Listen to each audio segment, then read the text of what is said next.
Hello नमस्कार दोस्तों, वापस से एक नए वीडियो में आपका स्वागत है। और आज की वीडियो बहुत ज़्यादा इंपॉर्टेंट है आपके लिए। अगर आप भी यूपी के रहने वाले हैं और यूपी पंचायत चुनाव 2026 में चुनाव लड़ने वाले हैं तो दोस्तों आप जाहिर सी बात है आरक्षण सूची का इंतज़ार कर रहे होंगे कि आरक्षण लिस्ट कब तक आएगी। और आरक्षण लिस्ट आने के बाद से अपनी जो तैयारी है उसको आप पूरा स्टार्ट कर देंगे चुनाव में प्रचार प्रसार करना अच्छे तरीके से, क्योंकि जब तक आरक्षण सूची नहीं आती है, जो सीट है वो क्लियर नहीं होता है, तब तक जो प्रत्याशी वो पूरे दमखम के साथ पंचायत चुनाव में नहीं लड़ते हैं। तो आज की वीडियो के अंदर दोस्तों क्या कुछ आरक्षण को लेकर के अपडेट है इस बार, इन सब चीज़ों के बारे में हम लोग डिस्कस करने वाले हैं डिटेल से।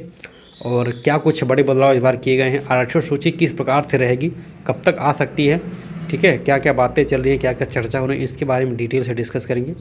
तो चलिए चलते हैं स्क्रीन पे। तो दोस्तों बात करें आरक्षण कैसे निर्धारित होगा, तो गांव स्तर से लेके ब्लॉक और ज़िला पंचायत तक जो 2026 के पंचायत चुनाव में जो आरक्षण है उसको लेकर के राज्य सरकार और पंचायत विभाग में जो तैयारी चल रही है दोस्तों, उसके आधार पे जो नीचे हम लोग बात करने वाले हैं बहुत सारे बिंदुओं पे, तो इस प्रकार से रह सकती है। सबसे पहले बात करें आरक्षण कैसे निर्धारित होगा, तो दोस्तों आरक्षण का जो इस बार आधार रहने वाला है वो पुराना डेटा और पुरानी जनगणना रहने वाली है, ठीक है। हाल ही में दोस्तों बताई गई सूचना के अनुसार जो पंचायत चुनाव का एक तरीके से आरक्षण है उसका जो आधार होगा वो 2011 की जनगणना पे होगा। यानी कि 2011 की जनगणना में जहाँ पे जितनी सी आबादी थी, जहाँ पे जितनी जातियों की आबादी थी, उसी आधार पे इस बार भी सारी चीज़ें तय होने वाली हैं, ठीक है। क्योंकि 21 में कोविड की वजह से एक तरीके से जनगणना दोबारा नहीं हो पाई। यानी कि SC ST और OBC के लिए आबादी के अनुसार आरक्षण दोस्तों तय किया जाएगा जैसे कि पहले होता आ रहा है। तो ये चीज़ें पूरी तरीके से क्लियर हैं कि 2011 की जनगणना के आधार पे दोस्तों सारी चीज़ें होने वाली हैं और आरक्षण 2011 की जनगणना के आधार पे ही डिसाइड होगा। दूसरी पॉइंट की अगर हम लोग बात करें तो महिलाओं के लिए 33% का जो आरक्षण पहले जैसा था उसी प्रकार इस बार भी रहने वाला है। यानी कि लगभग 33% जो सीटें वो महिला आरक्षित रहेंगी हर पंचायत स्तर पे, चाहे वो ग्राम पंचायत हो चाहे क्षेत्र पंचायत हो, ठीक है। और पिछली बार भी ये चीज़ें थी, इस बार भी ये रहने वाली हैं।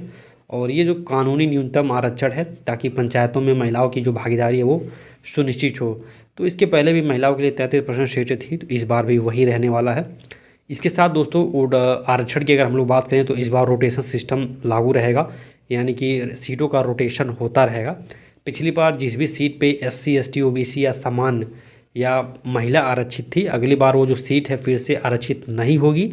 यानी दोस्तों सीटों का एक तरीके से रोटेशन किया जाएगा, चक्रानुक्रम प्रणाली किया जाएगा। उदाहरण के लिए अगर 2015 या 2021 में किसी भी ग्राम पंचायत के जो प्रधान हैं, ठीक है, वो जो सीट है वो SC कोटे में थी, तो 2026 में दोस्तों वो जो सीट है वो OBC सामान्य या फिर महिला कोटे में जा सकती है। ये अलग अलग नियम हैं, ठीक है। तो ये एक बहुत बड़ा एक तरीके से गेस है, ठीक है। आप अनुमान लगा सकते हैं कि इस बार आपके ग्राम सभा के अंदर किस प्रकार से आरक्षण रहने वाला है।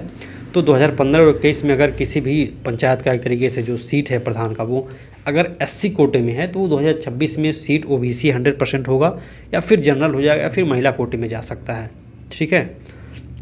OBC का जो आरक्षण होना था ये इस बार हो नहीं पाया है, ठीक है, आयोग नहीं बन पाया है। तो इस प्रकार जैसे पहले चीज़ें होती आ रही थी उस प्रकार इस बार भी रहने वाला है।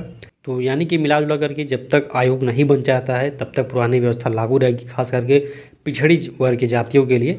तो पिछले चुनाव 2021 की आरक्षण फार्मूला और सीट रोटेशन को दोस्तों आधार बना करके ही 2026 में चुनाव के तरीके से संभव है। यानी कि अगर OBC के लिए नई समीक्षा या आरक्षण नहीं हुआ है तो अब पुरानी आरक्षण व्यवस्थाएँ बनी रहेगी। SC ST महिलाओं के लिए 33% और अन्य समान रोटेशन बना रहेगा, ठीक है। इसके साथ ही दोस्तों चुनाव की अगर हम लोग बात करें, चुनाव में थोड़ी देरी हो सकती है क्योंकि कुछ बहुत सारी जो तैयारियां वो समय पर नहीं हो पाई हैं। हालांकि अभी क्या है कि वोटर लिस्ट का एक तरीके से काम चल रहा है जो कि जनवरी 2026 में पूरे महीने चलने वाला है और फरवरी में दोस्तों 14 फरवरी तक फाइनल वोटर लिस्ट आ जाएगी। फिर उसके बाद से चुनाव का एक तरीके से जो कार्यक्रम है वो जारी हो जाएगा। तो ये मान के चलिए कि चुनाव अप्रैल से लेकर के जुलाई के बीच में होने की पूरी संभावना है। और एक निष्कर्ष की अगर हम लोग बात करें 2026 में जो आरक्षण रहेगा कैसा रहेगा, तो दोस्तों 2026 में पंचायत चुनाव में जो आरक्षण की बुनियाद है वो SC ST OBC जो जनसंख्या 2011 की जनगणना के आधार पे होगा, ठीक है। यानी कि 2011 में जहाँ पे जितनी भी जातियाँ पाई जाती थी वहाँ पे उसी प्रकार से सब कुछ होने वाला है।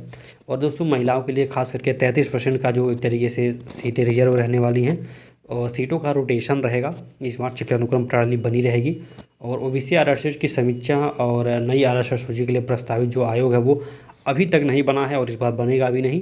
तो इस बार पुराने रोटेशन फार्मूला के आधार पे सारी चीज़ें होंगी और चुनाव उसी आधार पे करवाया जाएगा। तो आरक्षण को लेकर के एक मिला जुला कर यही है कि इस बार रोटेशन सिस्टम बनेगा। बाकी कहीं कहीं ये भी खबरें आ रही हैं कि दोस्तों 2021 में जहाँ पे जिस प्रकार की सीटें आई थी उसी प्रकार की सीटें इस बार भी आ सकती हैं। तो कुछ अभी कहा नहीं जा सकता है, लेकिन बहुत जल्दी ये सारी चीज़ें क्लियर हो जाएंगी जैसे ही वोटर लिस्ट फाइनल हो जाएगा।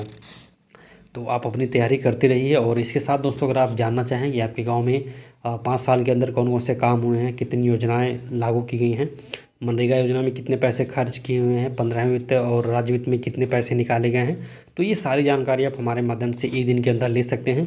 तो स्क्रीन पे नंबर आपको दिया गया है, आप कॉन्टैक्ट कर सकते हैं और सारी डिटेल एक दिन के अंदर ले सकते हैं। और अगर बहुत ज़्यादा भ्रष्टाचार हुआ है, घोटाला हुआ है, तो फिर आप उस आधार पर जाँच भी करवा सकते हैं और लोगों को जागरूक भी कर सकते हैं। तो वीडियो के अंदर इतने मिलता है, मिलते हैं नेक्स्ट वीडियो में। तब तक के लिए टाटा बाय बाय।